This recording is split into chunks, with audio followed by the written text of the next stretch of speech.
Hey everyone, welcome to Parker's Reefs. On today's episode, we're going to check out a brand new fresh and marine aquarium store right here in Australia's capital, Canberra.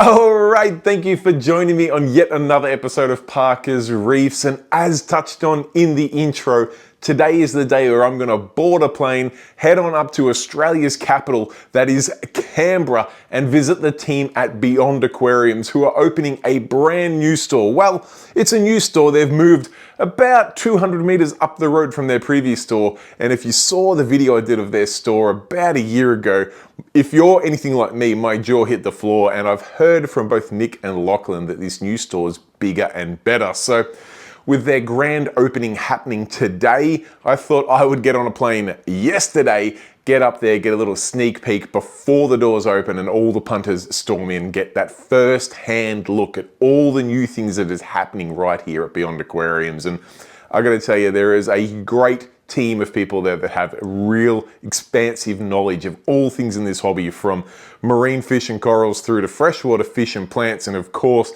ponds, which is a big thing they do up there. And we're going to cover all of these things as well as their dry goods and display tanks as well. So without any further ado, let's roll the footage at the brand new Beyond Aquarium store. All right, Nick, we're here, mate, a day early before the grand opening of the brand new Beyond Aquariums.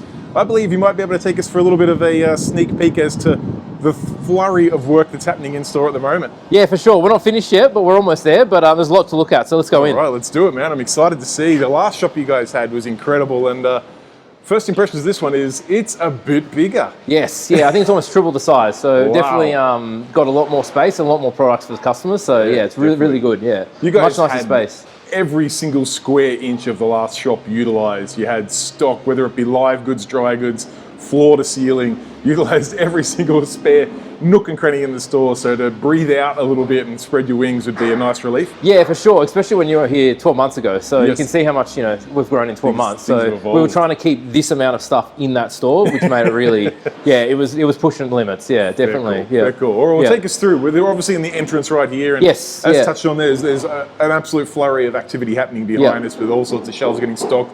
We've got plants and things here which will make their way out into different areas of the store, I'm assuming. Yes, for sure. Yeah, to green it up a bit. So Yeah, yeah, nice, definitely. nice. Keep it live. But yeah, we've got a few displays at the front to kind of showcase what we do. Definitely. We don't just have a retail store. We do our maintenance as well. Yes. If people have seen the last video that we had, yeah, we spoke about that briefly. Yes. But yeah, these are some sort of examples of what people can have in their home and what we look after. So Definitely, yeah, for sure. It's always good. Yeah. And if people are interested in this display over here, they'll be able to check that out in an upcoming Delua video. Yes, yeah, we've got a censor that one for you. So yeah, you guys will see it in Delua. Aquascape Yeah. video. They'll go into great detail on that one. Yeah, so. they've taken a few days building that one out. So Yeah, yeah, no definitely, trouble. definitely something to wait for. Yeah. Tell us about the cichlid system though. It looks pretty sick. So same size. I think they're both 10 by 2.5 tanks, Yep. and we've got running Kessel lights on them. Awesome. Just for the spectrum, they just outperform most things color-wise. But Fish look incredible in there. yeah, and the fish color looks really, really good in there. Again, it's one of those tanks that we try and showcase. So if people like to have them at home or in their office or commercial space, Yep. something we definitely really cater to. So we like to have an example of it on hand. Yep. Behind it is going to be me and Lachlan's office. So Perfect. everyone, when they come in and see us, they're going to be able to sit in front of the tank and be amazed by it. So yeah. Treat. Very Yeah. nice. Well, take us through. Yeah, for In sure. behind here, you got a bit of a central counter. Yes, yeah, a bit of a big bench, bit more space, more countertop for a couple computers. Beautiful. Hopefully, we're more busy in this store than the small one, and it'll be a better experience for customers. So they're going to have a bit more space to get around and not have to pile up at the counter. There's never Yeah. enough counter space in aquarium No, stores. especially when there's little things that end up sticking on them and everything like that, and all You the end little up trinkets. with, 10 boxes or 10 bags of fish and coral and stuff. It Yes. takes up a bit of space. Yeah, definitely, for sure. Now, Yeah. The next part of this store that I absolutely love is this huge range of tanks you have out of the box set up here. Set up as dry setups, but so people Yes. can actually look, see, touch, feel the difference between the tanks, get a good impression as to what the slate finish actually looks like compared Yes, to the exactly. ochre Yeah, and the height yeah. of the tank. And So we've tried to commit to having pretty much every tank that we do sell and it's available will be on the floor. One of them will be on the floor. Yeah, nice. And then the variations in colour just come in the different sizes. So we try and match every tank up to a different coloured stand. Yeah, exactly to that. So then you can see what what you're essentially buying rather than exactly. trying to guess and then putting it in your house and hating it absolutely, you know? Like sometimes those pictures, you know, like we're talking about the different coloured finishes and that. Yeah, and the wood grains too. The catalogues don't really demonstrate that always perfectly, so being able to see it and touch it always makes a nice difference. Yeah, for sure. Yeah. You've also got, like we're looking this way at these tanks, but there's even more over here. All your little nano setups, you've got all set up there so people can check them all out, really compare them against each other and get a good feel for what they're committing to before they do pull the trigger. Yeah, definitely. And we carry a lot of range and brands of tanks. So realistically, I don't think there's something that someone would be wanting that we don't already have. So we do a lot of custom work as well. So you know, when people want to go something bigger than that's off the shelf, easily something we do as well. So And that's something you guys really are specialists in. There's not many places building not anymore. Custom tanks, particularly big tanks anymore. Yeah. The whole sort of just import it seemed to be the easy pathway, but sometimes you don't want a square peg in a round hole. You want something a little bit more bespoke and a little bit of a custom shape, and the way you guys do, particularly a lot of commercial and a lot of maintenance side setups. It's something you definitely specialise in. Yeah, definitely. And look, we do weird stuff. We've done hexagons, octagons, like in any shape that you can fit in your house, we can make them. L shapes, U shapes. We've done one with a point at the end, just to shape to the wall that the client was having. So yeah, it's just anything's doable, provided the glass can do it. So yeah. Very cool. Very cool. Well, it's good to see. And despite building those custom tanks, you've got to have, including, well, this wall alone here has probably got 20 tanks on it, and then there's probably another 30, 40 in there. So you've probably got 60 tanks out of the box on the floor, so people to check them out. Really nice touch. Definitely a lot of the new water boxes in too. So yes. Speaking of these new water boxes, I really am impressed by the some of the range in here. You got this brand new water box with the back chamber, which is going to be popular for those moving from freshwater into marine. Yeah, so it's all in one 4 foot, I think. Yeah, nice. We got them in the 3, the 2, and then the older school peninsulas and the cube all in ones as well. So again, there's everything that you can really need for what space you're looking to fill. So we also do a lot of just bare tanks as well. Yes. So a lot of the Bioscapes and the absolute tanks. And again, all out of the box on the shelf. Yep. Every size you can get. Yeah. Definitely. It takes a bit of floor space, but it's a nice touch. It's needed. It's definitely needed. Again, like you said, Sam, it's people want to see what they're buying rather than trying to visualize it. It's a lot easier to visualize when it's in front of you. Oh, particularly when you're spending, thousands of dollars. Yes, I know, obviously, some of these bare tanks are not thousands of dollars, but the package could end up being thousands of dollars. You want to see it. So for us, it's more so for me as well. I think you can create a piece of art in your house with a fish tank. It's not just some pets.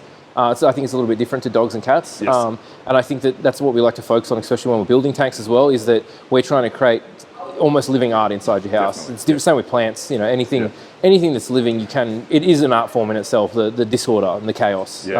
But you create some sort of order to that and make it fit inside a house. There's nothing better. Nothing better. And speaking of plants, you've got plants, not just... Look, you've got these ones at the front which are going to be scattered around for greenery. You've got plants here for sale as well? Yes, definitely. So a lot of indoor plants as well. Stuff that will match, stuff that will go in your tank, that'll hang out the top.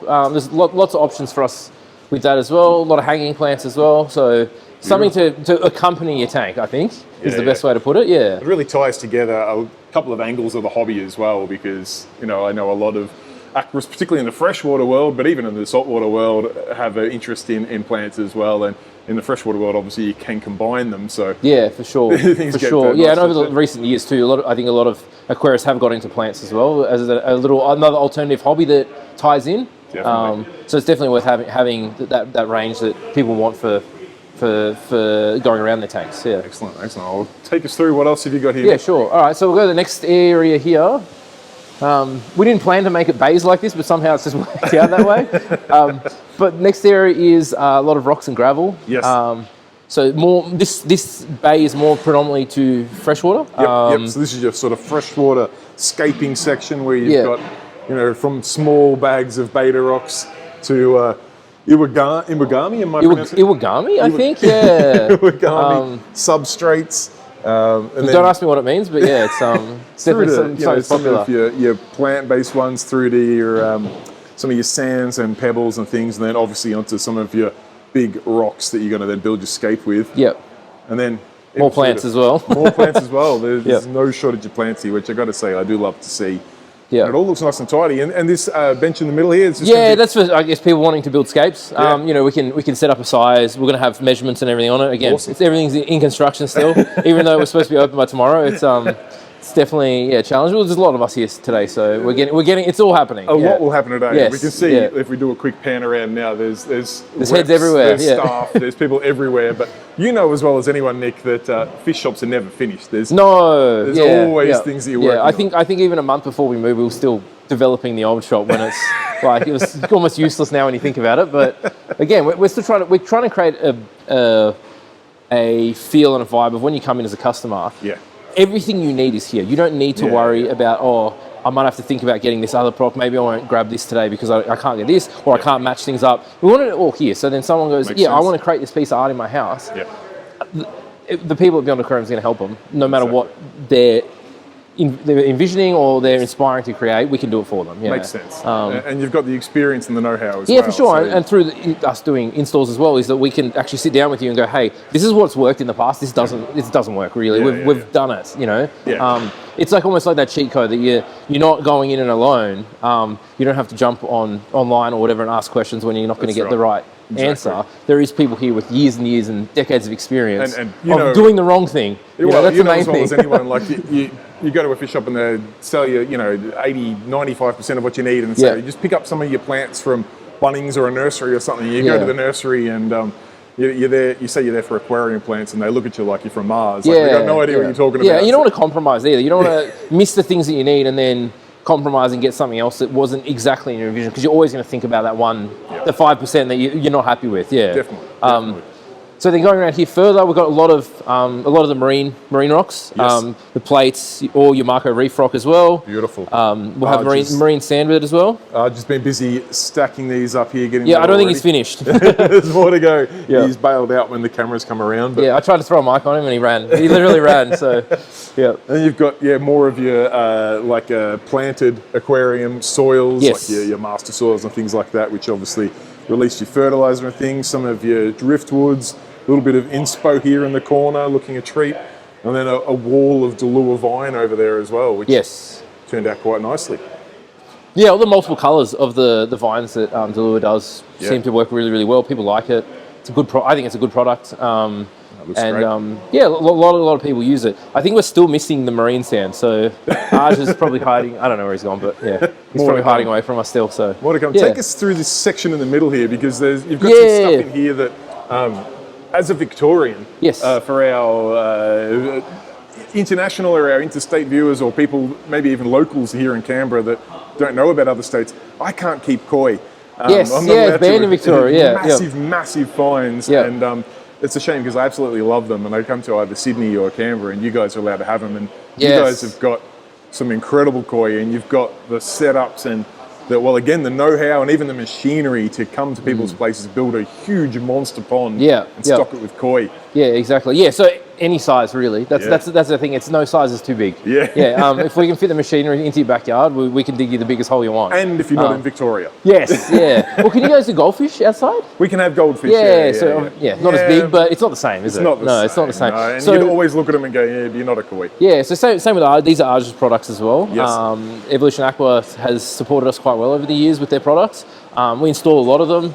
It's mainly just koi filtration really for really, really big water features, big ponds. They've been serving us quite well so far. These are absolute monsters. They're all automatic. They all clean themselves automatically, and I guess that's the dream for a lot of people, is they have to clean their filter. Definitely. So they just get to enjoy their fish. Yeah. And koi, like being a type of goldfish, they're a messy fish. They produce a lot of waste. We've got a good climate here in Canberra. I think we're really spoiled that the koi do really well here. There's enough cold season here. That they can go through those phases, and coming out of winter, a lot of them produce a lot of baby fish. So they do quite well. Yeah. Very nice. Well, you have messy fish and big water volumes, need big filtration, and look at the size of these things. Huge, big K1 meteors. They've got different sort of mechanical filtration. All pressure filters, all that sort of stuff. Yeah. So. On that, we can go look at the koi if you like as well. Show me the koi. Lead on to it. Stop me looking at the koi. Yeah. So we can grade them by size. Yeah. These ponds you've set up here look an absolute treat with these. You've got these tubs here with the cladding around them. Yeah, we opted with the Eco Deck. It's a semi-recycled plastic material. Yep. We're in a fish store. Everything's going to rot if you don't look after it. Of this course. stuff seemed like a really, really good solution. And I think the look of it came out quite nice. It encloses all the filtration and plumbing and all the tubs and everything like that. It means you can focus on the fish. Yeah, exactly. And you got some stunning koi in here. Look at them, beautiful. And they kind of get bigger and more exotic markings as we go up this way. Yes, yeah, definitely. Some of these are more about larger show size ones. Definitely. Yeah, so we got the girls in one and the boys in the other. Okay. We tried to keep them separate, so they're not doing their business. But unfortunately, when we put them in, the girls started doing their business and the boys could smell it through the pipe. So it made a god awful mess. But look, we cleaned it up by today, so it was good. Lucky for those big Evolution aqua filters, eh? Yeah. Look at this, and some of these like this. This is a, what's that, a 70 centimetre long koi? Yeah, easily 70 centimetres, yeah. Nearing a metre, solid unit, great colours, markings. And for big those boy. who aren't aware, a koi that size with that kind of markings on it, what's a ballpark price or something like that? Look, I don't know. I'm trying to learn. It's my new interest. But they can range anywhere from $2,000 to $10,000 at that size, depending on I don't know all the names yet. They've all got their quirky Japanese names for all their depending on where the dots and the lines and the correct, colours are. and then the colours, and then how there's depth of colour in their scales. So some of them have like a shine in their scales. You get like mirror scales and the smooth skin. It's there's a lot to it. Which is that's the next thing I'm learning. So well, for sure, absolutely stunning, and I love that they've got a real main sort of focus in the shop here in the centre. And it's not just the big showpiece ones. You've got some smaller options down here as well. Yeah, so look, if people are starting out or they want to actually watch their fish grow and develop a relationship with their fish, yes, especially with koi, the smaller ones are quite good. They're very interactive. Yep. They move around a lot. They're very personable. So as they grow, you get attached to them. They live for decades. So having a big koi becomes part of your family. And people really treat them like that. They treat them like their dogs and cats, and they'll be calling us, going, "Hey, we're going on holiday. What do we do about the fish?" And then they just leave it up to us. So then we take care of them for them. So that's good. That's good. And they just sort of get smaller as you go down through the tubs here. Yeah. These guys are still koi? Yes, they are still koi. Yep. So this is the last one's the koi. So these are quite small. So these are less than 6 months old, sort of thing. Yeah, right. They don't take long to get big, but definitely the small guys take a little bit to get a bit of volume on them. They think it's feed time. They've come up to the surface. And then you come across to your regular sort of comets over here. Yeah, so we've just got comets and shambunkans. So that'll be something more common that everyone sees around Australia and stuff like that. And then they just get progressively smaller. So or different colour types and more basic. Yeah. Different price points. But look, honestly, if you got a pond or you just want to use a small fish tank just for goldfish, we've got every solution for you. So Perfect. Again, that's what we're trying to achieve for our customers. It's not just for us. This is for you guys to come in and enjoy. Exactly. And I hope we created a space that is really enjoyable to be in. Yeah, for sure. I'm enjoying being here, and it's not even finished yet. Yeah, definitely. Now, before we get to the livestock, because there's a heap to show over there, and we're even going to unbox some coral and fish. Take us through. You've got a few aisles here of some dry goods. Yeah, have a quick look at first. Yeah, definitely. So most of our equipment is on this front end. Yes. So we've got heaters, filters, wave makers, all that sort of stuff. Yep. Again, carrying the range. Everyone wants different things. Not everyone. It's not, again, like you said, you're nailing a square peg into a round hole. It's not going to work all the time. So we want to make sure that if someone comes in, they want a specific type of heater, or they need a heater that's not going to get banged around by their large fish. Yep. There's something in there, something that will fit inside their sump that's not too long but still has the same wattage that they need. Yep. It's going to be there. Yeah. Same with the filters and the wave makers. It's different for every tank. So we can't. Of course. Yeah, we can't just specialize in one brand. It needs to be what the customer needs. So definitely. And like examples of that, you've got from Aqua One heaters to Aqua L's through to Oasi, Fluval, Ehine, all the way through to your Shagos, full range there, and even some of these. I can tell you've been an aquarist for a long time, Sam, because not many people can pronounce all those brands correctly. So I think you got them right. I think so. That's how I pronounce them. Aqua L, I'm never sure if that's how you pronounce that one, but that's how I say it. But it looks good. So you've got products for every different use case, every different price point, but you've got them here on the shelf, and I know the reps are still in facing these up and getting all these shelves full. Yeah, we've conned them all in today, so it's been pretty good. So I think that's probably what's helped us achieve getting done on time, was that a lot of the reps have actually put in a lot of hard work and come in and actually putting the price markers on the shelves for us. So it all helps. Facing all their stock and everything like that. So it's come out a lot, really, really good, and the products are going where the reps probably understand where you guys need to find them the best. So yeah, definitely. No, it is great to see. And again, yeah, it's stuff that you don't have to order in. You want one of the Axis centrifugal pumps, you want the 20, you want the 40, you want the 90, you got it all in stock. The 90's not big enough, or we got the S2, we got the M2, the L2. Yeah. You don't want to go Ecotech or AI, maybe you want to go Great White, got it there.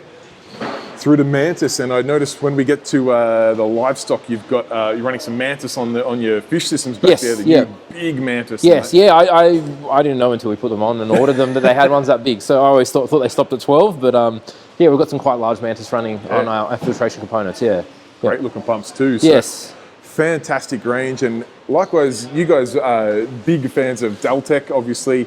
Carrying a lot of the range of Deltec here, and I do like that you've got some of these products, Deltecs and even the Mantis, out of the box again, so people can see them, compare them. Again, we haven't finished putting everything out, so we'll have the Deltec calcium reactors, their filter rollers, all that sort of stuff that Deltec makes. I think Deltec make really beautiful products. It's a high the good quality products, and they look really nice as well. And they definitely stand up to the test of time. Deltec's been around for a very long, as long as I've been keeping fish. I think Deltec's been around, so be more than 20 years. So definitely, yeah. But what I like about it is you've got like the two Deltec skimmers here next to each other that almost look identical, but they're different models. So you can actually have a good look at them and see, okay, well, it's about the same sort of footprint, but this one's got a slightly bigger pump for the more water volume, more bio load. Yeah, it's just a nice way. Definitely with skimmers. I think you'd probably understand that, Sam. Is that skimmers? It's a hard one because you sit there and measure your sump 10 times, and then you look at the measurements on the back of a box or online. You order the skimmer, and then you got to put it in. You're like, that's not the measurement. Like somehow it doesn't line up exactly the same way, or you can't actually tilt it into your stand, or you can't get the head off every time you need to clean it, which makes it actually a pain. Definitely. When you're seeing them in person, you can actually see how, for example, like the Deltec turns here, and then it only needs to come up less than 10 mil. You're not turning the head off. The actual skimmer, potentially pouring that into your tank and making a mess on your carpet or something like that. All makes a big difference. And even things just like Deltec being able to pick up like the lid and actually feel how heavy that is, how solid it is, the quality of it. All goes a long way, which is nice. And majority of the products here that we use ourselves as well, we don't just put stuff on the shelf that we've never used before and don't understand. There will be someone that works here that will have used the product that you're looking at on the shelf, and you can ask them a question. Yeah, for sure. Perfect. All right, let's keep rolling around. I know we've got lots of reps in here doing lots of work, but I see a huge range of quantum products. Carry full quantum range, all their marine stuff and their freshwater. It's made in Australia, it's made in Sydney. I think it's something that everyone should support here. We shouldn't be shipping water from overseas, essentially. If it'd be wonderful if people sold these bottles with just powder in the bottom. We fill them up with water, but then we all need then deionized water to do that with. Makes it a bit challenging. So them having a product that's local, the footprint on what we're damaging the environment with is much lower than if we were doing it with products from overseas. So, and I think that's important. That's important to me. So I believe that's really important for us as fish keepers, and we're trying to, I guess, keep this hobby going and keeping the natural environment good enough that those fish can live naturally the way we create them in our tanks. Then I think that's really important. Yeah, absolutely. Agreed. And then we roll through, obviously, all the big names from your CChems, your APIs, your Dr. Tim's, your ASFs, obviously even things through to like your Dr. Tim's gels and stuff, which are really awesome. All the way through to some of your freshwater and obviously goldfish and koi products. Yeah, a lot of medication and stuff as well, both freshwater and marine medication we do. Again, we've got a lot of experience here medicating fish. You guys will see our marine system soon and our freshwater systems on how we do that sort of stuff. But yeah, it's very, very important medicating fish, looking after them, getting the right advice about medication so you're not killing your fish with medication and trying to save them in the first place. So very important. And then behind us here, a big swarm of lights from Kessel to Ecotex through to Illumagics, Chihirioses, LED stars, and even then through to jump nets and things here, as well as even more of the big planted light fixtures. So we carry as much of the Chihiros and Illumagic ranges. We still carry the large Illumagic blazers, 4Xs and all the minis and pixels, all that stuff. And then again, full Chihiros range. And Lead Star's quite a good product as well for freshwater or fish only systems and stuff like that. So again, solution for everything. If you need something, we're here. So that's what it's all about. You roll onto a range of foods here, obviously starting off with some of your shrimp products, through to some of the freshwater products, Dimax there, and then you come on to some of the Vitalis range of foods, and then onto your Hikaris, which is obviously a very well respected brand in the industry. Yeah, it's been around for a very long time too. Yeah, I remember my car when I was a kid. So it's a good product. Yeah, it definitely works. There's more specialized products and specialist products. The Vital stuff's really, really good. Yeah. We really like it because it's a soft pellet. A lot of fish tend to eat that before getting them onto other products. Yes. Maintenance-wise, we like to use the Dimax and the Hikari because a lot of it goes into fish feeders. Yep. The Vitalis doesn't work for fish feeders, but for us, it works really well for feeding. Majority of the fish here that we keep for sale are all fed on Vitalis. Yep. Again, soft pellets, it's phenomenal. Yeah. Perfect. Then you get onto obviously some of like your pond foods and things. Yes, a lot larger bags. They keep getting bigger and bigger. So when we get around to the other side, you see how big some of the koi bags get. Big fish eat a lot of food. Yeah. And then speaking of ponds, full range of like high-end pond equipment here, all like through to your big pro pond vacs from Alas. You've got UV clarifiers. You've even got things like spotlights for your ponds. Yeah. Again, pretty much anything you need for a pond, we've got. We carry the full Oazi range. There may be a few little bits and pieces here or something that's massive that we don't carry. We carry their preformed pond tubs, their rectangle tubs, their square tubs. We can carry all their water fountains, water features. Even got their vacuums. So if you ever want to start cleaning your pond yourself instead of getting us to do it, you've got big vacuums to do all that sort of stuff. Craziness. Yeah, it's the whole nother world. The pond stuff, and it's just completely different to aquarium keeping. It's almost like public aquariums. The amount of water volumes we're looking at. Definitely. And I know we are super busy down here, so I won't disrupt the reps too much, but as you touched on, you've got some of the massive bags of pond food there. Then you go onto some like pond hosing. You've got your filter flosses, and then onto some of your ceramic medias and various other products down there that instead the staff are super busy. So we won't disrupt them because I am here before things open, and you guys are busy enough. Everyone's gone 120%, and we're all over time too. So it's been a long couple of weeks for everyone, I think. I can only imagine. So let's not interrupt people. So we might get our heads shoot off a bit. They're paying double time, so let's let them do the work.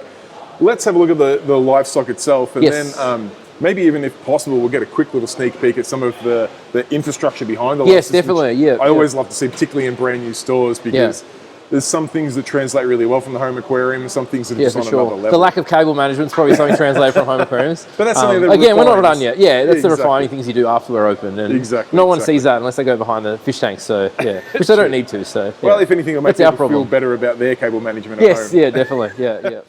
Now, just before we get Nick to take us through the fish and corals, a big delivery from Monsoon Aquatics did arrive, and Blake here is just preparing a nice quick little dip for the corals before they go into those brand spanking new display tanks, or coral sail tanks I should say.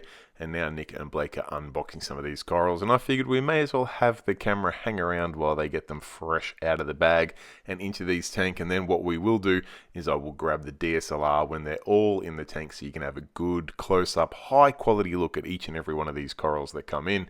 The guys here are working away. As you can see, Blake has the box there with the dip, and he is putting those corals through the dip there. Some of them go in for a little bit longer than others, depending on the species and whatnot, and the sort of process they follow here. But you can see all sorts of nice treasures here, and the guys have got a nice mix of some wild collected pieces as well as some nice aquacultured pieces from Monsoon Aquatics. You can see this massive frog spawn here is clearly a wild collected piece, and there's a couple others in the box there as well. Got some nice color to it already, and in fact we might even jump around the other side of the tank and have a look at Blake as he is bringing some of these pieces in. Have a look at this one here, super toxic green little hammer there. Stunning little piece indeed. And the treasures don't stop there. Here is a holy grail torch. Like I said, we will get a good look at this one once it has settled in the tank. We'll get the DSLR with the top down in so we can have a good close look at all of these treasures. But you can see some of the hammers in there already, absolutely shining. And the goods don't stop there. We've got some nice cat's eye pieces here. These ones have got some nice patterns through them, and a nice easy to keep coral too, so they suit all sorts of tanks. But have a look at some of those hammers and gonies and things there. Nice candy cane here. That's got a really nice shape to it as well. I've got a real soft spot for candy cane. I find the toxic greens do really well in my tank, and they really, once they get settled in, they really get quite dense with the heads and just make like a bowling ball of candy canes, which is pretty cool. Here's another big frog spawn, or that looks like a toxic reverse frog spawn. It's interesting to see them come out of the bag and how they look, and then, like I said, we'll get to have a good close look at these with the DSLR in a second. But here's another nice piece, another nice toxic hammer or frog spawn. Good sized piece again, but it's probably time we get the DSLR out. Let's have a look at some of these here. We've got some nice SBS here that were already unbagged, but we can see the polyps on them are starting to open up nicely. And you got some nice varieties there. I quite like this pearl berry type piece there. That's got some nice colors to it. Strawberry shortcakes as well. You got a nice highlighter yellow there. All very tasty looking pieces indeed. Now, we'll keep going up because there's plenty more to see in this tank, and you see even some more SBS there. The guys have got a great assortment of aquacultured SBS frags, which means they're going to do quite well in your tank there. They've only really known life in aquarium lives, which is good. But have a look at some of these gonies here. These are stunning. A nice red there with a glittery yellow eye into it, a solid red, and then you get into some of the bright eye greens, some of the long tentacle greens, toxic greens, and nice sort of varieties there as well. Some good alveos in that lot there as well. You can see that nice star-shaped alveo there. There's always one that I find does really well in aquarium life, which is always beneficial. Now, I should say these tanks, will get Nick to take us through everything that, all the work that went in to get these systems set up. But just coming back to the corals, have a look at that long tentacle toadstool there, stunning. Just all of the work that it takes to bring systems across from another shop or setting up new systems, which the majority of these are. Lots and lots of work gone into it, and these systems have only had water in them for a couple of days, but you can see the corals responding quite quickly to them, which is a great sign indeed. Heading up, you can see that candy cane there. It's got the nice toxic green eyes in it, which looks really, really nice. This one we thought was a candy cane, but I can see now it's a blasto, so that it's got quite nice coloration to it. It's got that gold frill with the toxic eyes to it. Very, very nice. These systems, you can see the flow there underneath the egg crate. That's actually from some gyres under the system there, which does a good job. But we are into hammerland, and I got to say, these have responded incredibly well. Have a look at these toxic green hammers just jiggling in the flow there. These things are loving life, and I tell you what, we are loving them loving life. Look at the colors on them. Look at that gold there with the deep green heart to it. You've got some models there. You've got nice little golds there. You've got some yellows. You've got another one of those, green-based golds. Very, very nice indeed. And then just a solid gold. I've got to say, Monsoon Aquatics, the team up there, they've absolutely nailed down the process of getting these corals, particularly these hammers and these gonies, cut, healed, settled, or in some of these cases actually spawned in aquarium life and then out the door looking at this good and this healthy. It's really a testament to the work they're doing there, and it's great to see that these corals are available right here locally in our Australian local fish shops. Have a look at this hammer here. It's got some little yellow bits on the model. Stunning. But where I was saying is good to see that these corals are available in our Australian local fish shops, just like Beyond Aquariums here in Canberra, and they are big-time fans of the work that Monsoon Aquatics do, and Monsoon have really got behind them for the grand opening of their new store location. But here we go. This Chalice Echinata that came out, I didn't think much of it when it was coming out of the bags, but it looks pretty good there. You can see some of these frog spawns are still opening up. They're taking just a little bit longer. I mean, they've only been in the water for about 5 minutes at this stage, so that's understandable. But you're already starting to see some glimpses of how bright they are. A little bit of toxic green bleeding out of them, just showing what is yet to come, which is always nice to see, and really intricate shapes to them too. I know when they open right up, you won't actually be able to see any of that skeleton. It'll just be a big oval shape of frog spawn, but interesting to see how drastic the turns on them are nonetheless. But we'll keep on rolling because I think we're about to get to where the torture is, and we've got a nice gold torch here, still opening up, but it's got plenty of color there. Then we roll down to this bad boy here. Have a look at this. This is a Hulk torch, but it's got yellow tips on it. It is bright. And then last but definitely not least is that Holy Grail torch, and it is starting to open up. You can see that nice gold and green through it, looking very, very nice indeed. So that's a very special piece that the guys have got for that opening. Likewise, special piece, Christmas tree rock there, and then there is another Christmas tree rock here. So a couple of Christmas tree rocks with worms all over it. Parietes one, Cephastria one, all sorts of options there, which is always nice to see. Some really unique pieces. You see the worms disappearing there. But here are these beautiful fungias, and this one's still opening up, still a little deflated, but you can see the colors on it, and this one has opened up a little bit quicker. It's still stressed a little bit. You can see the mouth there gaping a little bit, but that'll settle in real quickly, and what a showpiece that is. It's difficult to give you an idea of just how big that is. Back onto a couple more hammers here that are just bagged or unbagged at the other end of the tank. You got some nice pieces there. Really nice models. You got some golds. Look at the outline, the blue outline on those golds. So nice to see these pieces fragged up and shared about at definitely reasonable prices. Move on to some LVOs, and we're almost at the end of the corals now, and pretty keen to cross back over and see what Nick's up to, because while I've had this camera getting top-down footage of the corals, Nick's been unbagging some of the fish, and I believe there's some pretty cool pieces there. That's a cool piece though. That's softy. I love that. You get some more softies there, some nice toadstools and some star polyps. You've got some zinnias and things there. Really cool to see a great range of all coral. So Monsoon are doing softies, LPS, SPS, the full gamut here, and yeah, obviously the guys at Beyond Aquariums are stocking them all, which is really, really cool to see. These pieces here, difficult to showcase the color on them, but these two acro frags here had a really nice tangerine sort of color to them, and I'm really keen to see them grow out in someone's tank and just sort of see what kind of colors they get out of them. But you can see a couple more LVOs and things down here, and that just about takes us through to the end of the corals, although there are a couple of nice little Zoa combo rocks here I'll just show quickly, and then we'll cross over to see what Nick's up to, because I'm pretty sure he's unboxing some fish that have just come in to add to the fish that they've already got in store. And here he is here. He's got some big fish in this bag here. This one, you can see they've got the tub here with air stones, and it's all acclimated water, so that these guys are going to transition nicely.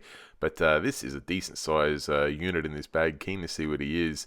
He's got some sharp little spines on him, so we don't want to get any injuries or any OH&S issues. Look at that there. That's a beautiful, I think they call that a coral trout or something. We'll touch base with Nick to see what that is in a minute. And let's have a look at some of the other fish that are in here. I've got to say, this butterfly keeps drawing me to it. I'm sure he's absolute coral destroyer, but what a stunning fish. And have a look at some of these other items in here. No shortage of inverts as well. So you've got some redline cleaners, no shortage of snails in there. You've got hermit crabs. You've got all sorts of things going on here, as well as some beautiful fish. Nice regal angel there.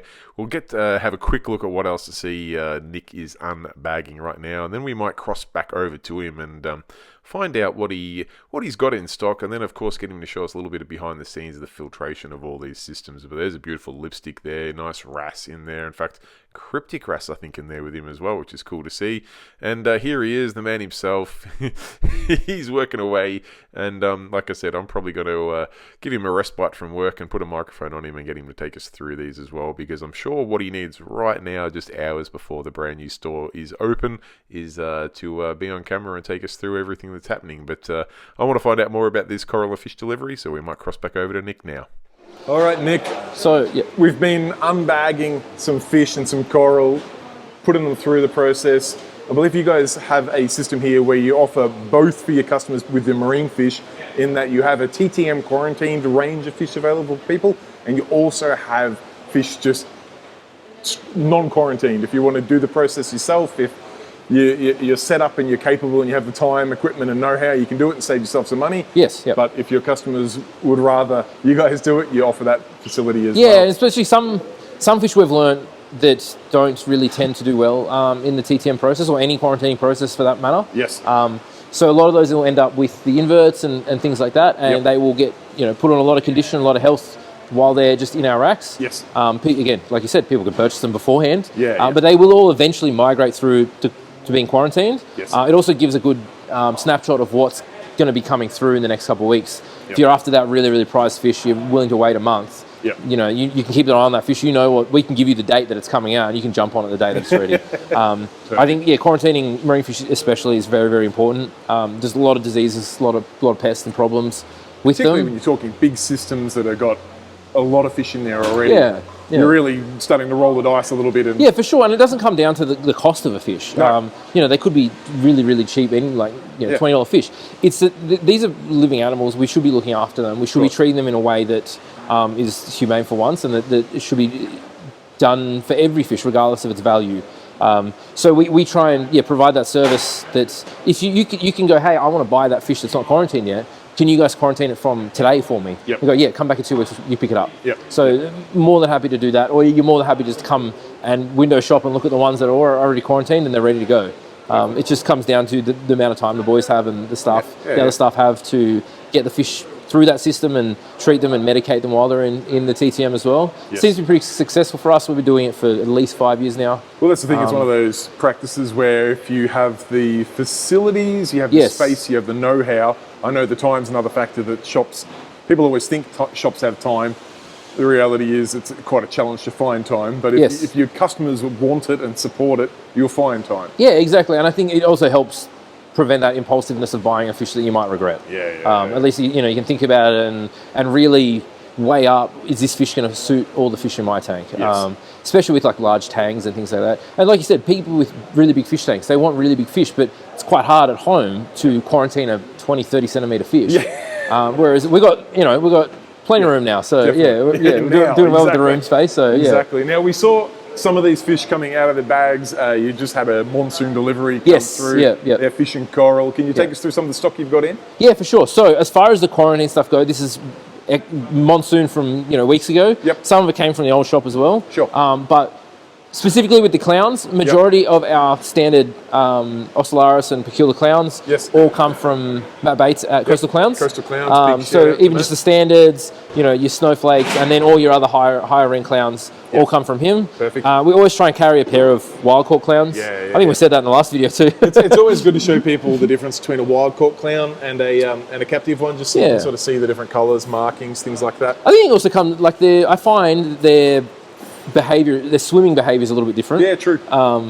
But again, we don't like to always be relying on wild caught. If we can do something captively or something that's aquaculture, we're going to prefer that more so. Also, it's a lot more cost effective. You're not driving a boat out to try and find fish for hours on end when someone can do them at home. Definitely. And Coastal Clowns has got it really down pat. The genetic quality of their fish is really, really good. Very little deform. I wouldn't even say there's any. I never see it. Matt might see it, but we don't see it. And that's what matters to us, because you guys are getting the ones that are healthy. Quality control happens at home for sure. rather than having to get it here and then through to your customers. So we have a beautiful purple tang that just came out of quarantine this morning. Beautiful. He's still recovering a bit. He's still got a little bit of damage to his fins, a little bit of lateral line, but that'll all go away within a week or two. He's a nice size too. He's still nice and small, but he's not tiny. Still got that nice coloration. So a lot of misconceptions about lateral line erosion as well, especially marine fish. A lot of it comes from just poor health and poor transport conditions. So if they're sitting in really bad water quality and then they get moved and they get stressed, that can cause a small amount of that lateral line erosion. When it's quite significant or it's damaged their fins to the point where their fins are shortened, a lot of time that doesn't come back. Or they'll keep that damage. But small hairline grey pieces and things, it goes away. It goes away. Once a fish gets really fat, you'll never see it again. Definitely. A lot of tanks have it that are imported, unfortunately. And I just assume it's just stress, really, People can make their speculations on what it is, but for us, it's stress. It's very obvious it's stress, we've got a beautiful lionfish up there. Yeah, this guy's a monster. We've had him for a while. He started out probably at about 5-6 centimetres. He was tiny. I've had him for a while. So he's probably about 12 months old with us now. So he's grown that much in 12 months? Wow. Very nice fish, very friendly. Definitely very food driven. So he's always looking for something to eat. So we can't really put much next to him, otherwise he's just swimming at the glass the whole time. He's got to be getting the blinders on. We've got some larger stripies. The smaller ones do really, really well at eating aptation and all that. The big ones do better, but sometimes we find the bigger ones tend to start going for other stuff. Of course. But again, fish-only systems or somewhere where you've got a lot of coral, doesn't really matter, or not many anemones or zoas, doesn't matter. Works a treat. We've got a really nice large sailfin up there. He's quite dark. I don't know what causes them to change colour. A lot of time it's just how they're feeling on the day. I'm sure once he gets into a reef system or into an established tank, there's other fish swimming around, he'll go back to regular coloration. So last fish, my favourite fish is a magnificent foxface. I was going to mention it, the magnificent, if you didn't. So same as the wild caught clowns, we always try and keep at least one in stock, and it's mainly I just like them. All the other boys here like them too. They're very nice fish. The colours, the markings, the utilitarian service they provide. Normally really good algae eaters, even often go as far as eating bubble algae and stuff like that. Which is definitely pretty unique here in Australia. We don't get access to other inverts and stuff. A lot of people, having a fish store, everyone asks for emerald crabs. I personally don't even know what one looks like because I've never seen one. Never seen them, no. So I don't care for them because we don't have them, so it doesn't really matter. Come up in my mind. Forbidden fruit. A lot of people have trouble with bubble algae, so it's there, it exists, it's always around. It's just how much you can tolerate, how much it affects in your tank. having fish that are willing to eat it makes your life a lot, but you never see it. No, that's right. You never see it. So that's right. Yeah. So then ending that rack is all our fully quarantined fish. Yep. And then we start moving into more of our unquarantined fish, and then invertebrates as well. Sure. Depending on the fish and depending on their requirements, some fish go into the system that has inverts and macroalgae and all that, just based on their diet. Yep. Some of them need to eat a bit of sponge, bit of the copepods, all that sort of stuff. So we allow them to do that. It's a little bit overloaded at the moment, obviously, because we're just moving everything. Well, everything's still settling in, and you're finding tanks for everything. One thing I do love, this gorgeous butterfly in here. Yeah. This keto in here had come out of the light reactor. Yes. From your coral system, and it was loaded with sponge as well on that. The butterfly's been enjoying that sponge. Yeah, he does this thing. He's always done it. He does front flips. I don't know. He's doing one right now. I don't know why he does it. I don't know if he's trying to do it as a play thing or something, but it's weird. Yeah, it's striking fish nonetheless. But yeah, that catawolf came out of the one of our egg reactors, and he's been cleaning up the sponges on it. He's gotten quite healthy doing that. He was quite skinny before we put him in here. So yeah, he's quite happy in there. We've got these really large fox face as well out of the coral system as well. Yes. They're our, like we're saying, bubble algae. These guys even eat Biropsis. I don't know why. They just do it. They're actually a mated pair. We've just got them separate at the moment just because the tanks are so small. Yeah. But they're absolutely beautiful fish. Close for them in there together. But yeah. So they're your resident coral tank fish. They are our resident fish. Well, they're resident fish, but they live in our coral tank. Very nice. And they, smash through everything. They're great fish. A lot of personality in the fox face. The magnificents and the normal ones, one of my favourite personality fish, Full of personality. Gorgeous regal up here as well. Yeah. He's looking for food, it looks like. You can see us now. Hard to beat the colours of a regal. Stunning fish. You got some nice blue-green chromis in. Yeah, blue-green chromis soil, we quarantine them. A lot of them come with that urinema, so we medicate them for that as well while they're in TTM.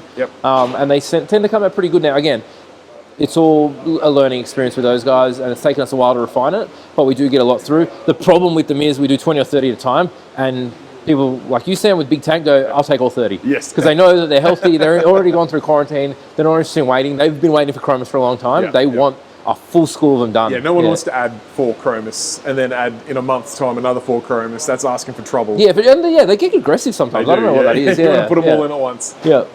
And then still moving along. Yeah. Got some beautiful invertebrates. So a lot of snails. Yes. The coral banded shrimp. We've got red lines. All your peppermints you need. We've got heaps of peppermints. You never see them because they're all under something. A lot of the short spine urchins that are aquacultured by monsoon. Yeah, beautiful. Even the astrius snails, is that how you pronounce them? Yep. Astrius snails are all aquacultured by them. Yes. And we do get the decorator urchins. We're out at the moment. Someone bought the last of them. But a lot of them come from, I think they're Bundaberg, they now breed them in. Yeah. Nice. Yeah. Great range in. You've got an absolutely gigantic 8-line wrasse down here. This guy's a beast. Yeah, I really like them. It's funny, wrasses have all these funny names. They've got like secretive and elusive and all these like cryptic wrasse or something, and then you just got 8 line and 6 lines because they've got 6 lines and 8 lines, what I think is really, really cool is these, I think they're Julii cleaner wrasse. I don't think they're a true cleaner wrasse, as far as I'm aware. They're really, really cool fish though. Very different colours, yeah. Almost like a hogfish sort of style of fish. Definitely. And then we've also got a very nice soul hole tang. So he's been with us for probably 2 or 3 months now. Okay, gorgeous. Getting him really, really fat. One of those harder fish to get through TTM. Yes. You need a lot of water volume as well. They're a large fish. Yep. He's probably, 15 centimetres? Yeah. He's got very, very nice tail on him. He's got no imperfections on him. He's a very beautiful fish. Yeah. I'd love to have a tank big enough to put him in. But they do get very, very large. Very, very large. And speaking of large, he's next door neighbour. Yeah, coral trout, coronation trout. I'm sure everyone will have their name for them. They've got all different names, and indigenous names as well here. So I think they're a very, very iconic fish to Australia. Definitely. A lot of them on the reef. When people, you even said, I think Sam said you caught one fishing. Yeah, I'm not a big fisherman, but I did go on a chartered fishing trip on a bucks party once, and that's the one and only fish I've ever caught. Yeah, so a great fish. Yeah, very, very iconic. So really nice colours. You get that red with the blue spots, and they get massive. Yeah, they get massive, and I can say they're good eating too. Yeah, I've heard that. I haven't eaten one personally, but everyone goes nuts over eating them. So when you catch a big enough one that's legal size, a lot of people keep them. So that's it. Yeah. And then lastly on the end rack is a lot of these fish either came in yesterday or today. Some from Ash at Quarantine Marine. Yes. And then the rest, from Monsoon. Beautiful. So trying to do a bit bigger collection of butterflies at the moment, if you guys haven't noticed already in the cameras. Some stunning butterflies. Yeah. I love this guy, this black and white guy in there. Yes, Absolutely stunning. Yeah, really nice fish, Multi-bar angel in here. He keeps going to the back of the tank, so I can't really film him all that well. Really beautiful fish. The spines on their dorsal are very unique as well. Yeah. Not as common. They almost look like they're a poisonous fish, but they're not. Yeah. But their dorsal spines are really interesting. Stunning. And then we've got just the standards, powder blues, powder browns, powder blacks. Yep. Taminis. Got the black spot fox faces. We've got a couple of taminis, a couple of bristletooth, sailfins, a lot of blue tangs. So a lot of different sizes in blue tangs as well. Yes. So don't do the really small ones as much anymore. They're not. I don't think they're very viable. Yep. A lot of people have trouble with them, and they're quite hard to quarantine when they're quite small. So we try and keep to that at least 50 cent size. Yes. And then we just have the standard sort of 7-8 centimeter ones up the top here, and they're with a really nice lipstick. Lipstick. Same thing as well. Always try and keep a lipstick in. We've got a smaller one quarantine that we might have missed in the camera, but that large one is just come in today from Monsoon as well. So he'll get nice and healthy, and then we'll quarantine him as well, ready to go for someone's home tank. So gorgeous. Yeah. We've also got a fairly unique little rats, I say with inverted commas. This guy's a pretty beastie unit. Yeah. Not sure what kind of rats that is. One of those weird secret names. Weird and wonderful. So cryptic wrasse maybe. I could be wrong. Yeah, I think that's right. Yeah. I think that's what one of the people that were unbagging it was called. And the last thing is probably the engineer gobies that I like. I think they're really cool. Super cool. Yeah, they're like the coral catfish when they're little. Yes. But as they get bigger, they get a really cool black and white camo pattern on them. Definitely. Very, very nice. Now, we've got some coral that's just been unbagged, as well as you've got a heap of freshwater fish and even freshwater plants in as well.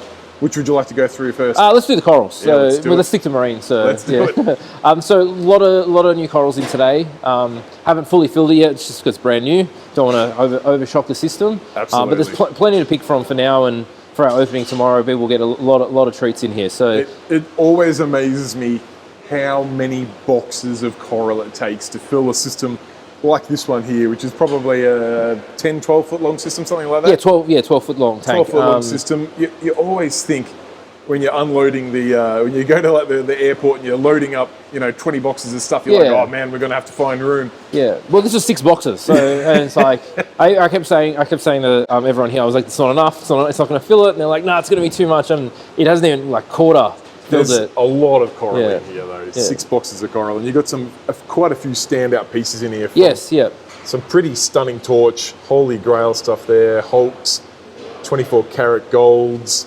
You got some nice Christmas rocks there. A few nice softies. These helios are stunning. Really, long tentacle helios. The team up at Monsoon Cairns find some really cool helios. Definitely. Very unique colours on them. Yeah, not very common. The standard helios are pretty plain. I wouldn't think much of them, but these colourful ones are really nice. Yeah. Very nice additions, and then you come through to some nice SBS, some Zola rocks. You got some alveos and gonies in there. Yeah. Some nice morphs there in the middle too. Yeah, interesting colour. Yeah, definitely. Yeah. But a lot of the frags come from either Sustainable Reefs or Monsoon. Yep. They're doing great things, both of them, in the frag department. And then the rest of our wild quartz from predominantly Monsoon, and then as well corals down under. Yeah, definitely.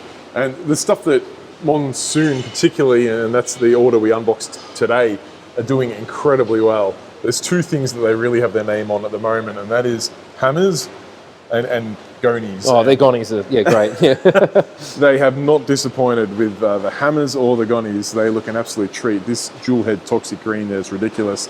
I did get all top-down footage of these when they were getting unboxed, but the gonies to die for as well, and even more SBS frags there. So something for everyone in there, really. Yeah, and I think what we were discussing when we were unboxing them was that the health and condition of their hammers is phenomenal. Yeah. So they've been in there for all of 5 minutes. Yeah. In a newish system, and open and loving life. Yeah, they're all open, ready to go. They're showing what they are. You don't have to wait 3 or 4 days like you used to. These ones here are on tiles. Yes. You can't see the tile. Yeah. They've been in there for a couple of minutes. And we find too, if they haven't sold for a couple of weeks, they actually start encrusting down onto the tiles that they're on, which I think is a really good sign. big misconception that people think polyp extension and all that on LPS is showing the signs of good health, when generally it's actually the tissue and the flesh underneath. Yeah. It's almost like gums. Yeah. If you've got gingivitis or a problem with your gums, they're going to recede. It's the same with the corals. If they're not happy, the hammer's going to recede all the way, and then sometimes you get polyp bailout or other problems. They just shrink and recede, and Definitely. Well, that's a great range of marine fish and corals, but it's probably dwarfed by the amount of freshwater fish you have in. You guys have got heaps in at the moment. Yeah. Obviously not going to get you to go through them all because it is Parker's Reefs, not Parker's Creeks, but take us through some of the standouts, because there's quite a few in here that I would never know the names of. Yeah, so a lot of people are into their African cichlids, same as the display tank we had up the front. Yes. It's good to have that display as well, because we can show people what these turn into. Some of them don't look like much when they're 3 or 4 centimeters long, but the color variety in African cichlids is really, really good.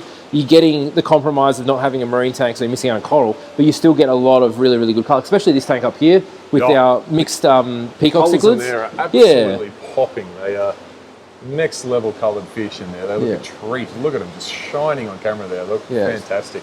It's almost like a bag of like lollies, right? Like the color wise. So yeah, if you want a really good color and want to stick to freshwater, they're the best bet. But then as we go further down, got a lot of American cichlids as well, and then a lot of your live, what they call them live bearers. They give birth to live fish. So your platies, your guppies, swordtails, mollies, all that. Mollies, we missed some of the saltwater ones, but you can, if you go to your store and you're really not confident about spending a lot of money on marine fish yet, mollies are cheap. You can acclimate them to saltwater, no problem.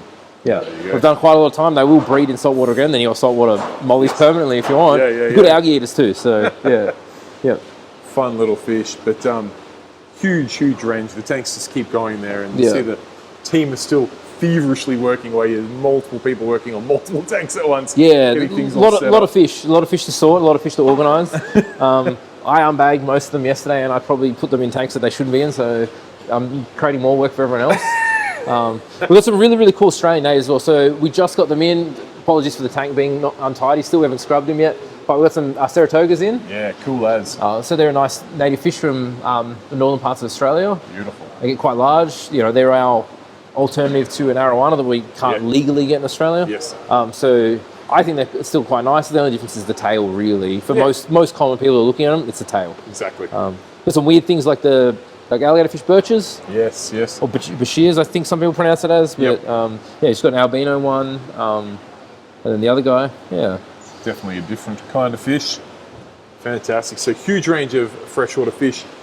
In fact, massive range of livestock, full stop. Yes. Any chance you can take us for a quick little look behind the scenes as to how... Yeah, let's do it. Yeah, for sure. You keep all this alive and ticking. Yeah, so I guess we've kind of come up with a new way to do our sump systems for the freshwater more so. Yes. Marine's kind of tried and tested, but we'll have a look at them anyway. Yeah. Made more so ease of access for us, ease of usability for us. We were finding that having sumps underneath things was not a good solution in a commercial premises. I don't think it's a good solution. You know, everyone's tight for space. Your back doesn't get any younger, does it? No, yeah. Look, honestly, no one's getting any younger. So we're trying to make it a space where it's very user friendly for the staff here too. Yeah. We've got a lot of different staff, a lot of varying in stuff of their skill levels and what they've kept themselves and what they've learned, how long they've been here for. So we want to make it so it's easily accessible for them and they can get to it, know what they're looking at and see whatever equipment they're looking at, they're seeing the whole piece of equipment, they're understanding how the product works. Again, just gives a customer a really good experience when they're dealing with people and they go, hey, how does a skimmer work for a protein skimmer? And then one of our stuff can actually take you and just go, here it is. It's in all its glory from the bottom to the top. It's sitting here ready to go. That's how it runs. It's running. This is what it smells like. You know, the smell, the sound. Don't call us saying it smells awful because that's its job. So probably finally with the fish. I think the guys are all in the way, but we do have a nice stingray down there. Oh, that's very nice. And some little puffer fish as well. Super cute. Yeah. So massive range of all of the diverse things. Very, very nice. Cool. So let's go look at the filters. Let's do it. This is behind the marine rack. Again, don't judge our cable management. It's managed honestly right isn't now. Bad. For the number of tanks you've got in here, it's pretty good. Yeah. Look, I've done my best to try and tidy it up. A lot of the power is actually going up this time. Again, something we've learnt. Don't want to make a mess. Don't want to blow plugs. When you've got this many fish alive, the biggest thing is the power going out. If the power goes out, you're stuffed. So we want to make sure that that's not happening. biggest alleviation is that is keeping all the power points above the tanks. Water rarely goes up. It very rarely goes, unless something explodes, which is very rare. Yes. I know it's probably happened to some people, but you know, I remember back in the day when people DIY calcium reactors that explode, water go over, and somehow you'd blow the lights in the roof of your house. But so a lot of these systems are very, very basic. They are all the water all combines into one area, runs into the sump. Yep. We've tried to set up everything externally as much as we can in the sump. So the only thing in there really is a heater and the media. Yes. The filtration, the UV sterilizers, and this protein skimmers are all external. The TTM system is running the biopellets. Yes. From Arj as well. Can't remember exactly which brand he does them. I think they're Dr. Tim's or ASF. Sure. They work really, really well. We don't do many water changes on this tank. Yes. Realistically, the only water changes when we sell the quarantine fish. Other than that, there shouldn't be much water coming in there because the fish are clean. Of course. Inverts are a little bit different. There was less tanks on that system, so smaller sump, smaller skimmer. We're running these Octo skimmers from Aquariums Australia. They work really, really well. They're a very good external skimmer. It was just a good solution for us. Then we're running Lifeguard UVs. So I think a lot of people are starting to run the Lifeguards. A lot of people are seeing them. Yeah. A lot more stores are using them. So I think they used to be or similar to the Pentaires, Sure. which were very, very popular back in the day.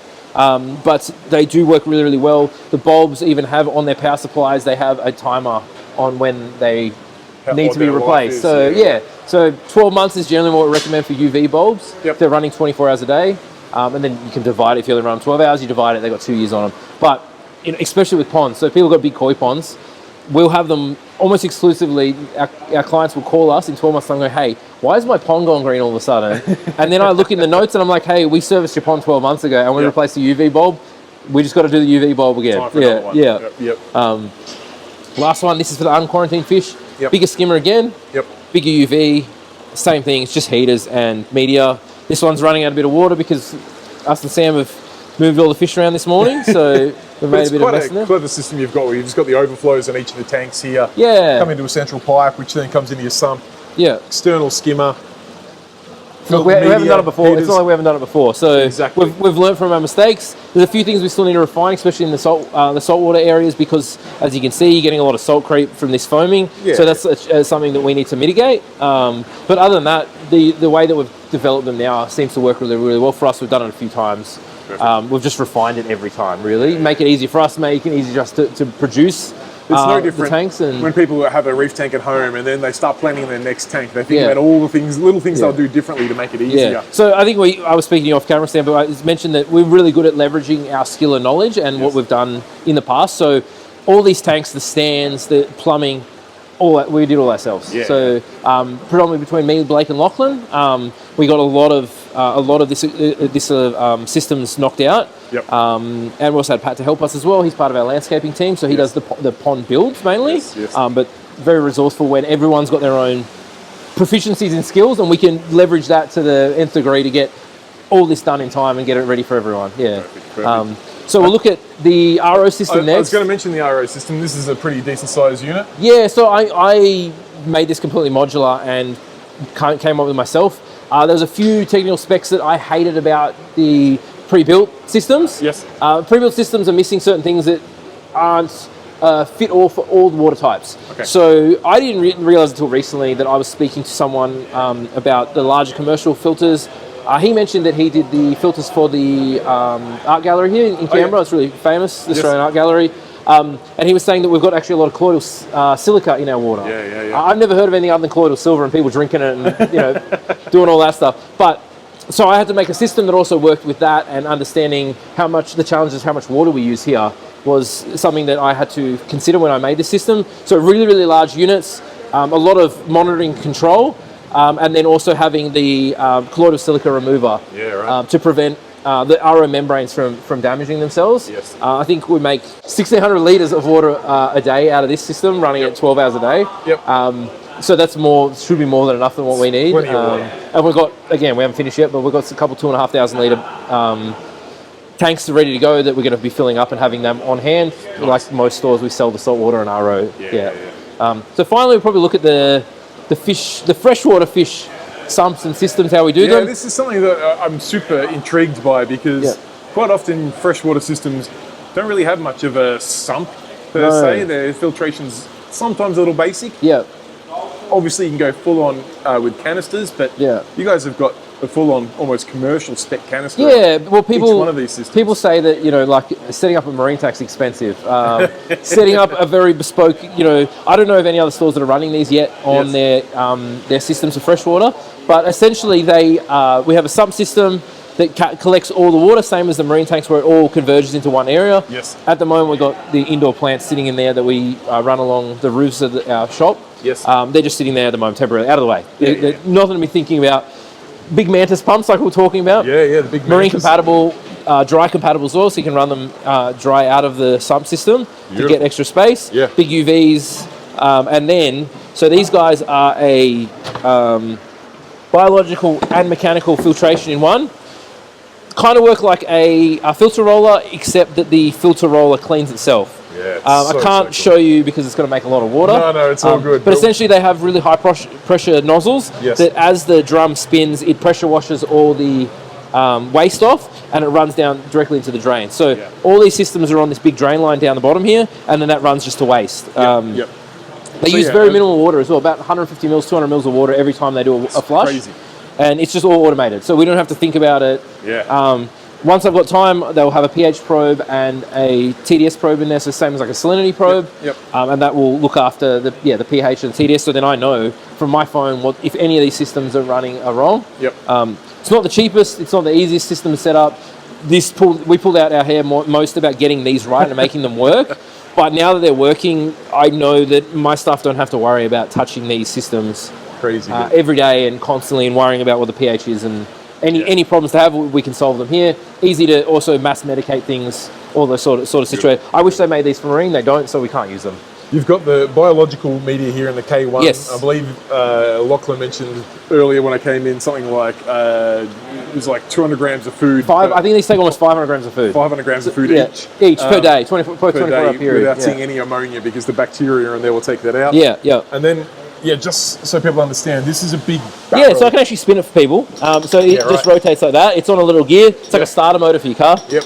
But these will spin, and these two little nozzles here are like pressure washers. So it's really, really high pressure. You're not supposed to put your hand under it, apparently. No. But they will run, and they will make a lot of pressure water, and then it's got like a little... It's got a catchment area. I don't know if I can open... I'm not sure how confident I'm opening these, but no. Don't so you can pull these system. out and clean them yourself as well if you need to. If you need to, but there is there is a channel in there that catches that water that's dripping off of the pressure. The pressure washers. So that so that drains out and goes down there and off to your drain. So empty this couple 100 mil of absolutely putrid water, almost as if you're washing your filter roller or your filter socks, but it does it automatically. Super, super cool. Pretty much. It's just it's like you're washing your own filters, but it's just doing it for you every half an hour, or whenever it gets too clogged. It's got a sensor in there. Notice it the same as a filter roller. Well, the sensor will trigger, and then it washes itself, and then we don't have to think about it. So nice. Well, Nick, I can't thank you enough for making it possible for me to get here, get the camera on, put a microphone on you, and get you to take us around this brand new Beyond Aquarium store. Definitely the premier store here in Australia's capital in Canberra. I really do appreciate everything you've done, both for me personally, but also for people on the channel, but broadly what you guys do for the hobby. It's fantastic work. For sure. I think I take a lot of pride in, I think Lachlan does as well, is that we want to provide that service to everyone here in Canberra, and I think we do it. We hit a nail on the head, and I really appreciate you coming, Sam, and I always love doing these videos with you. That's not a problem. I'm doing them every year now, so I think we're gonna have to clock this one in again in another 12 months, and we'll do it again. No, I can't wait to do it again, because you guys just go from strength to strength, and it's always a pleasure to be here. So thank you, and keep up the great work. Wonderful. Thanks, Sam. All right, guys, there you have it. That is Nick from Beyond Aquariums up in Canberra, opening up their brand new store. And I gotta say, what an incredible store this is. I know the guys will be working into the wee hours of the night to get this shop as perfectly ready to go for that Saturday grand opening. And I tell you what, it already looks incredible, and there is no shortage of hands on deck in there getting things to be absolutely spick and span. And what a great range of coral and fish, as well as freshwater stuff as well. But you got to admit that my eye was focused on the marine side of things and the fantastic stock or livestock from Monsoon Aquatics, as well as Quarantine Marine. And of course, a huge range of dry goods they have on store for the whole gamut of products, even things right up to the high level pond vacs, all the way down to tiny little packets of substrate that have got just like a sprinkle of sand or marine shells in there. The full gamut of products on hand, in store, no need to order or wait or anything like that. And I think that is absolutely worth its weight in gold when it comes to local fish shops. You know you can head on in store, find what you're after, get the advice you need, and have all of the products right there ready to go. Definitely helps open my wallet, that is for sure. Now, I will begin to wrap things up there. I've got to give a massive shout out to the Beyond Aquariums team for inviting me up to come and see this brand new store, and to be honest, get in the way while they were trying to finish this shop ready for today's grand opening. Really do appreciate it. It made for some fantastic content, and I always enjoy coming to see and have a chat with you guys. So thank you very much. I do also need to give a massive round of applause to each and every name on screen here. These are my channel members. These guys chip in a couple of dollars each and every month, and it makes videos like this one possible. So a massive, massive round of applause. I really do very humbly appreciate all of your support, and I always get blown away by seeing the numbers get bigger and bigger each video, which is really, really exciting. So one last time, thank you very much. I will just quickly wrap up by saying that next weekend I'll actually be up in Sydney getting a whole heap of incredible content for the channel over the Christmas and New Year's break, so look forward to that.